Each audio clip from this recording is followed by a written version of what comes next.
আসসালামু আলাইকুম। আমি pace Abdullah OnePlus 99 TV YouTube channel পক্ষ থেকে আজকে আপনাদেরকে জানাবো যে কেমন জায়গায় যে রসুন গাছগুলো লাগাইলে আমাদের মতো এরকম করে বড় করতে পারবেন।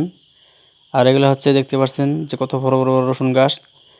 আর এগুলো কিন্তু আপনার সুন্দর করে কেল করে কিন্তু আপনার চাষ করতে হবে। আপনি ছোটোখাটো যেহেতু আপনার যদি জমি থেকে থাকে অল্প করে লাগাই থাকেন তাহলে তো আপনার কেল করে লাগাতে হবে। তা না হলে কিন্তু আপনার যে আওলা জ্বালা করে লাগালে কিন্তু আপনার ফসলটা ভালো হয় না। এর জন্য আপনাদেরকে রিকোয়েস্ট করব যে ভালোভাবে আপনি কেল করে যে রসুন গাছগুলো লাগাবেন। আর আপনি চাইলে কিন্তু যে দেশি এবং কি ইন্ডিয়ান হোক একত্রে কিন্তু চাষ করতে পারবেন, তাতে কোনো অসুবিধা নাই।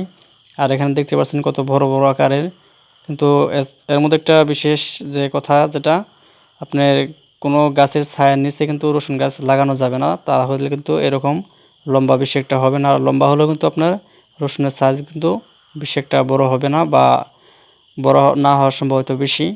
এজন্য আপনাদেরকে রিকোয়েস্ট করব যে খোলামেলা জায়গায় যেখানে দেখবেন যে রোদের তাপমাত্রা থাকে সব সময়, সেখানে কিন্তু আপনি এরকম রসুন গাছগুলা লাগাবেন, অনেকটা ভালো হবে।